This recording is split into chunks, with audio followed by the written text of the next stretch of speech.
Не готовьте картошку, пока не посмотрите этот рецепт. Мой муж готов есть эти зразы из картошки каждый день. Друзья, сохраняйте рецепт, делитесь с друзьями. Я уверена, что этот рецепт из картошки действительно станет вашим любимым. Так что сохраните сразу, чтобы не потерять. Я разбиваю в миску 2 куриных яйца и хорошо перемешиваю при помощи вилочки или при помощи венчика. Яйца перемешали, пока отставим в сторону и займемся картошкой.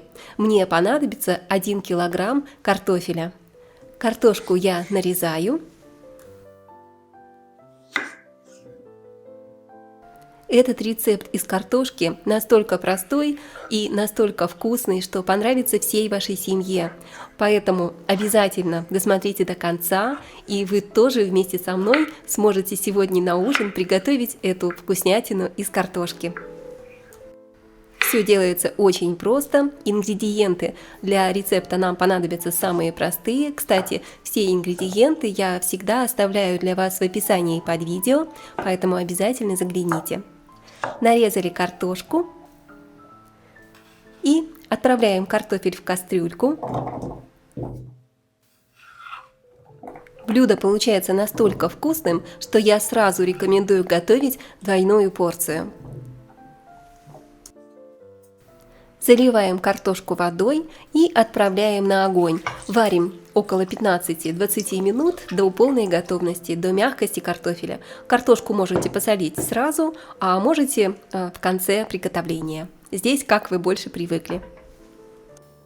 В процессе приготовления я поделюсь с вами некоторыми секретами, чтобы зразы всегда получались у вас с первого раза, даже если вы новичок в их приготовлении. А пока для приготовления зразов мне понадобится 1 репчатая луковица среднего размера. Я разрезаю луковицу пополам и мелко нарезаю. Будем готовить зажарку, которую потом добавим к картошке, и зразы получатся благодаря зажарке еще более нежными, воздушными и очень-очень вкусными. Мелко нарезали лук. Можно лук порубить еще чуть-чуть помельче, чтобы он был совсем маленькими кусочками и практически растворился в начинке. Сковородка с маслом уже разогрелась, и теперь отправляем нарезанную луковицу на горячую сковородку.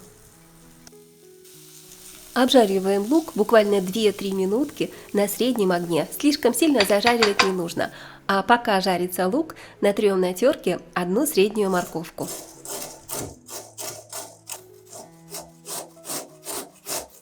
Морковка, конечно, придаст не только вкус, но и красивый, золотистый такой слегка оранжевый цвет. Получится очень-очень вкусно.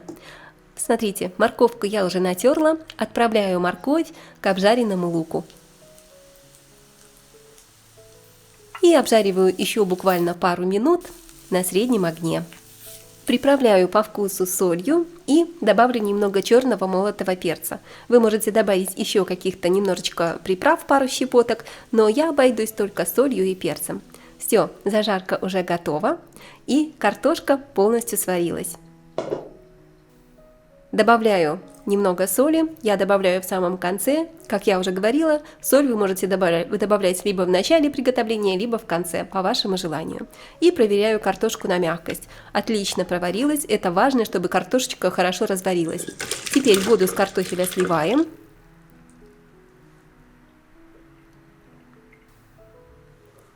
И отправляем картофель в миску. Достаточно большую, чтобы вам удобно было размять картошку и приготовить из нее мягкое и нежное картофельное пюре. В картофельное пюре ни в коем случае не добавляйте молоко и другие ингредиенты. Сейчас я вам все покажу. Готовьте прямо по рецепту, следуйте моим инструкциям, и тогда у вас обязательно получатся идеальные зразы, которые не разваливаются и прекрасно держат начинку. Я добавляю к картофельному пюре зажарку и также нарезаю небольшой пучок любой зелени. Это может быть петрушка или укроп, на ваш выбор. Зелень достаточно мелко нарезаем. Друзья, поделитесь, пожалуйста, в комментариях, какие блюда из картошки вы любите больше всего. Какие блюда для вас самые любимые.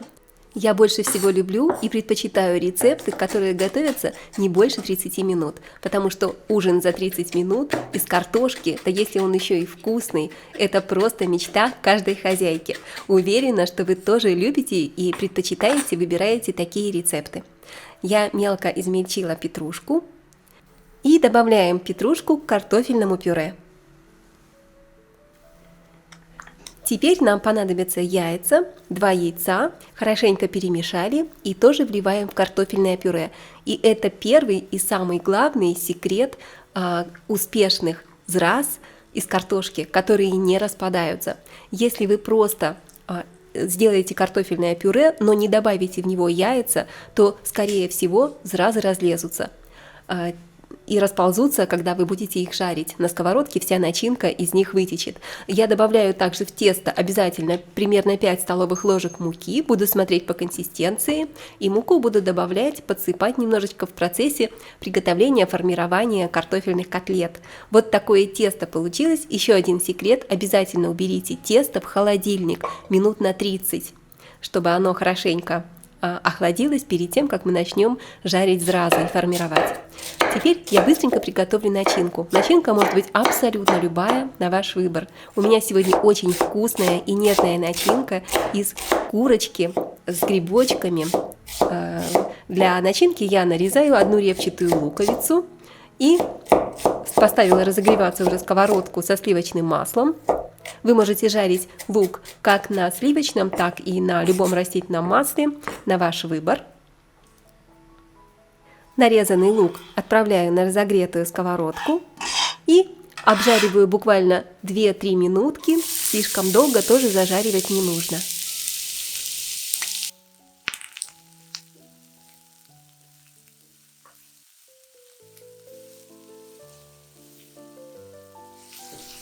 Также для рецепта я выбрала куриное филе. 1 куриное филе нарезаю небольшими кусочками, такими маленькими кубиками.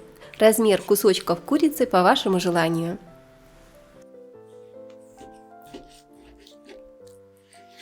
Как я уже говорила, начинка для этих картофельных котлеток может быть абсолютно любая. Картофельные зразы – это универсальное блюдо, которое позволяет экспериментировать с начинками. Классические варианты и более необычные сочетания продуктов позволят вам каждый раз создавать новые вкусы и, по сути, новый рецепт. Классическая начинка для зразов – это мясной фарш. Готовится из свинины, говядины, можно приготовить из курицы или их сочетание, их комбинации. Также вы можете добавить в фарш лук, чеснок и специи для более насыщенного вкуса. Я нарезала курицу и отправляю ее обжариться к репчатому луку. Обжариваю курицу в течение буквально 5-7 минуток, тоже не слишком долго. Куриное филе, куриная грудка готовится очень быстро, за считанные минуты. И пока обжаривается курица, я нарежу грибы. Я сегодня выбрала для этого рецепта шампиньоны. В принципе, грибы вы тоже можете брать абсолютно любые, те, которые любите. Даже можете взять лесные грибы, получится начинка еще более ароматной и вкусной. Поэтому вкус грибов тоже значительно повлияет на вкус вашей начинки. Какие еще есть начинки для картофельных зразов? Это яйцо с зеленым луком. Вареное яйцо, мелко нарезанный зеленый лук, соль, перец по вкусу. Тоже очень простая и вкусная начинка. Отправляю нарезанные шампиньоны к курочке и обжариваю еще буквально 5 минут. Также я хочу сюда добавить для нежности буквально полстакана 100 мл сливок. Сливки у меня 30% жирности. Если добавите менее жирные сливки, просто чуть-чуть дольше потушите, чтобы жидкость, лишняя влага испарились и начинка не получилась слишком водянистой. И по вкусу приправляю солью и черным перцем. Вы можете по своему желанию добавить какие-то еще специи для этой начинки, но я обойдусь сегодня только самыми основными базовыми специями, солью и черным молотым перцем. Все. Посмотрите, вот такая очень нежная, вкусная начинка для зразов у нас получится. Перекладываю начинку в миску, чтобы она быстрее остыла. И я хочу добавить сюда Вот такая вот нежная, посмотрите, очень вкусная. И аромат стоит просто потрясающий, так вкусно пахнет грибочками. И я хочу добавить в эту начинку немного сыра, грамм 100-150 сыра натираю на терке. Я сегодня для рецепта выбрала сыр моцарелла. Вы можете взять любой сыр, который легко плавится. Натертый сыр отправляю в начинку и все хорошо перемешиваю. Все уже полностью готово, друзья, скоро будем формировать наши зразы. И еще один вариант начинки для зраз, расскажу вам о нем, это овощной вариант, самый простой, самый доступный, тушеная капуста с луком и с морковкой. Получается тоже очень-очень вкусно. А я посыпаю доску мукой. Спасибо, друзья, что смотрите мой канал. Я признательна каждому из вас за ваши теплые слова и комментарии. Набираю немного картофельного теста. Как я уже говорила, тесто желательно из картошки, тесто желательно охладить перед тем, как вы будете формировать зразы. Это очень важный секрет, чтобы зразы у вас получились и не расползались во время приготовления. Делаю небольшое углубление и выкладываю сюда начинку. И теперь аккуратненько защипываю края, закрываю картофельным тестом нашу начинку из курицы с грибами. И вот так вот защипываю. Стараюсь, чтобы вся начинка оказалась внутри, ничего не вываливалось. Все делаем аккуратненько, очень нежно, сильно не прижимаем.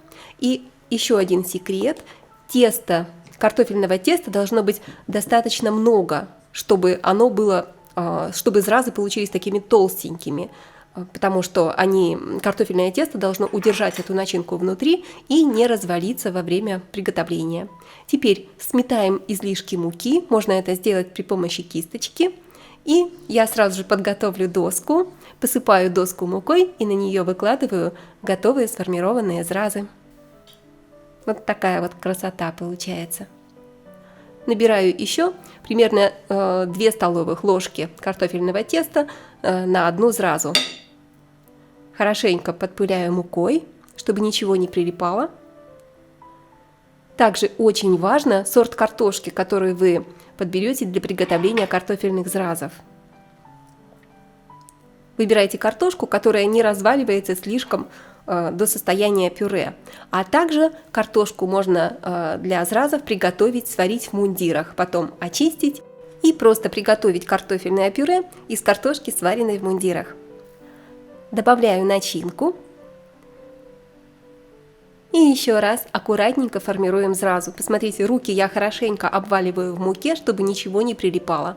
И действительно, ничего не липнет, зразы формируются просто отлично.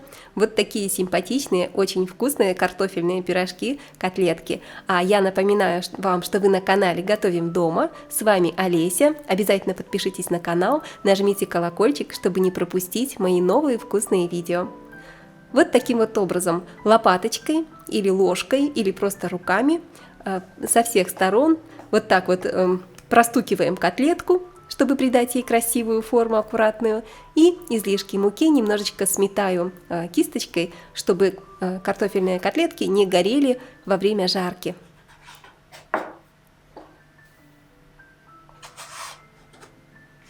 Все уже готово, друзья. Ставим разогреваться сковородку с растительным маслом. Масло для приготовления картофельных котлет можете выбирать любое на ваш вкус. Любое растительное масло подойдет. Разогрела сковородку и на горячую сковороду выкладываю зразы.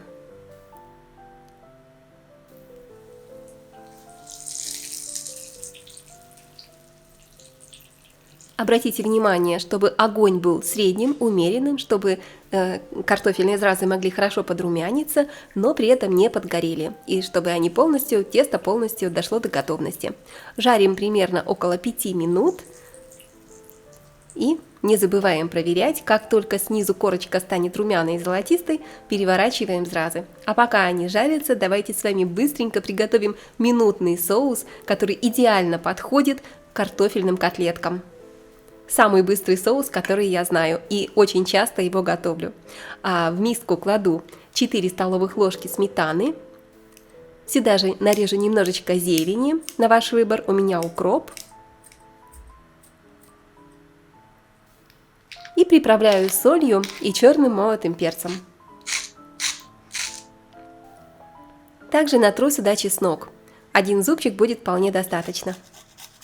Хотя чеснок добавляйте, конечно, по вашему вкусу. Сейчас он очень актуален, чтобы вы были здоровы и не болели. Берегите себя, дорогие друзья. Все хорошо перемешиваем, и соус картошки полностью готов. Отставляем его в сторону, пусть дождется, когда приготовятся наши вкусные, аппетитные, румяные картофельные котлетки. Посмотрите, вот такая красота. Аккуратно переворачиваем. Вау, это так вкусно, так аппетитно, красивая золотистая корочка. Они такие нежные, такие вкусные, друзья. Я вам от всей души рекомендую приготовить. Это просто какое-то картофельное чудо. Ужин, который покорил точно весь мир. Этот рецепт наших бабушек, которые готовили его в свое время из самых простых продуктов. И, конечно же, я уверена, что вы с удовольствием приготовите эту вкуснятину на вашей кухне. Обжаренные зразы обязательно выкладываем на бумажные полотенца, чтобы впитались излишки масла. И продолжаем жарить, пока не пожарим все картофельные котлетки. Посмотрите, вот такие идеальные, румяные, вкусные они получаются. Ничего не подгорает, никакая начинка никуда не убегает, все просто супер. Поэтому давайте я вам еще раз напомню маленькие секретики наших бабушек, которые позволят вам приготовить такие же вкусные, нежные и аппетитные зразы. Еще раз напоминаю, что очень важно сорт картофеля, чтобы он не разварился в картофельное пюре. И можно отварить картошку в мундирах, затем приготовить точно так же картофельное пюре из нее. Также обязательно добавляем яйцо, оно связывает ингредиенты, без яйца зразы могут не получиться и растекаться на сковороде. Также, если зразы у вас плохо держат форму, возможно, вы добавили недостаточно муки. Можно также дополнительно зразы обвалять в панировке, это тоже позволит им держать форму. В пюре картофельное не добавляйте молоко, делайте все по рецепту, и у вас, друзья, обязательно все получится. Посмотрите, вот такая вот красота получилась. Еще, кстати, не забудьте, зразы обязательно делаем толстенькими, потому что им нужно внутри удержать начинку. Вот такие вот румяные, аппетитные, очень вкусные. Уже не терпится попробовать, и я уверена, что вы сохранили рецепт, поделились им с друзьями, чтобы не потерять. Давайте разрежем наш картофельный пирожок и посмотрим, какой он внутри получился. Вау, это такая вкуснятина, просто неописуемая. Сверху обильно смазываем нашим сметанным соусом минутным, и уже не терпится съесть этот кусочек. Это бесподобно вкусно, друзья. Готовьте на здоровье, подписывайтесь на канал, делитесь рецептом с друзьями и пишите комментарии. Я рада видеть каждого из вас, поэтому давайте готовить вместе. У меня для вас много вкусных, быстрых, простых и полезных блюд из картошки и не только. Быстрые и вкусные ужины за 30 минут – это ко мне. Напоминаю, что меня зовут Олеся, вы на канале Готовим дома. Готовим дома – это лучший канал с проверенными рецептами, которые вас никогда не подведут. Ну что ж, приятного вам аппетита, дорогие друзья, и скоро увидимся!